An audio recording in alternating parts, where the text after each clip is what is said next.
السلام عليكم ورحمة الله وبركاته. ازيكم كل اخواتي عاملين ايه؟ اتمنى تكونوا بخير. قبل ما نبدا اي حاجه نصلي على الرسول عليه الصلاه والسلام. حياتك تفضل في راحه وفي امان. جانا النهارده بسحور جديد، وفي نفس الوقت بديل الفول والطعميه، وكله في صينيه واحده هيكفيك وهيكفي اولادك.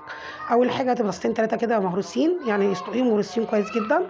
بصلايه كبيره مقطعه شرايح او قطع مبشوره، طماطم شرايح، فلفل الوان او فلفل حامي او فلفل رومي اللي انت عايزاه، والتوابل بتاعتنا بابريكا وفلفل اسمر وكزبره، ومعلقه من المايونيز.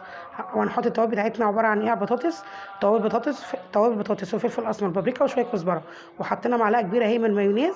وهنقلب البطاطس دي كويس جدا. التوابل دي كلها هنقلبها كويس جدا في البطاطس عشان تبقى الطعم بتاعها فيها. هنحط شويه من الملح صغيرين وهنقلب فيها كويس جدا. وهنحط بقى الخضار بتاعنا ديت، كيس من مرق دجاج الخضار، ده حلو جدا، بيدي طعم قوي حلو قوي لاي خضار عامه. هنحط كيس منه كده، رشه هنا ورشه هنا. هنخلص الكيس بتاعها ونقلب كل التتبيله ديت. هنحط عليها شويه زيت زيتون هنا وشويه زيت زيتون هنا، بيديها طعم حلو جدا. وهنقلبها كويس هنا وهنا، ونقلب الحاجات دي كويس جدا. هيبقى طبعا معانا بيضتين فيهم حبه فلفل اسمر لوحديهم، حاطينهم في لوحديهم في طبق. هنقلب بقى كل الخضار بتاعنا ده كويس قوي زي ما انتم شايفينها كده. عايزين تقطعوا برده معايا بطاطس شرايح تمام، بس انا عايزين حاجه بسيطه وفي نفس الوقت تبقى طعمها حلو ومختلفه.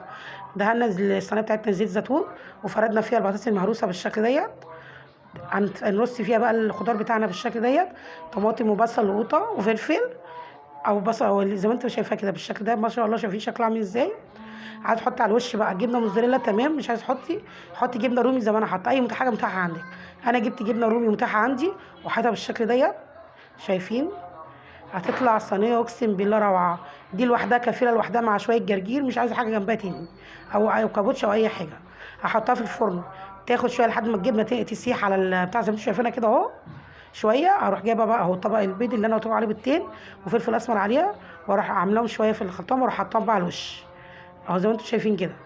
اهم حاجه الجبنه لازم تسيح شويه الاول في الفرن، بعد كده اروح سايباها بقى لحد ما تمسك كلها على بعضها. وهتاكلي بقى بسم الله ما شاء الله احلى صينيه للسحور، وتنفع كمان للفطار على فكره، مع شوربه محمره، وتبقى حلوه جدا. دي كده لوحدها كده كفيله حلوه قوي للسحور، مع حته جبنه ومع حته لانشو وحبه جرجير. ما شاء الله شايفين بقى جمالها عامل ازاي بعد ما طلعت. والله يا بنات طعمها حكايه حكايه حكايه. المستردة بالبطاطس طعمها حلو جدا، طعمها اساسا لذيذ. بص انا جايبه حته عيش وكبد، ما استنيتش حتى، طعمها حلو جدا. عايزه اوريكم، انا بوريكم بس عامله ازاي.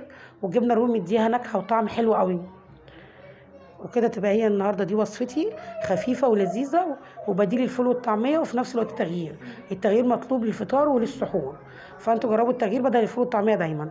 اهم حاجه لو مره تشوفوني ما تنسونيش التعليقات الجميله بتاعتكم والمتابعه وشير الفيديوهات عشان يوصلكم كل جديد. ربنا يبارك لكم يا رب، ويجعل الايام كلها فرح وسعاده، ويعود علينا الايام بخير يا رب العالمين. كل سنه وانتم طيبين يا حبايب قلبي. السلام عليكم ورحمه الله وبركاته.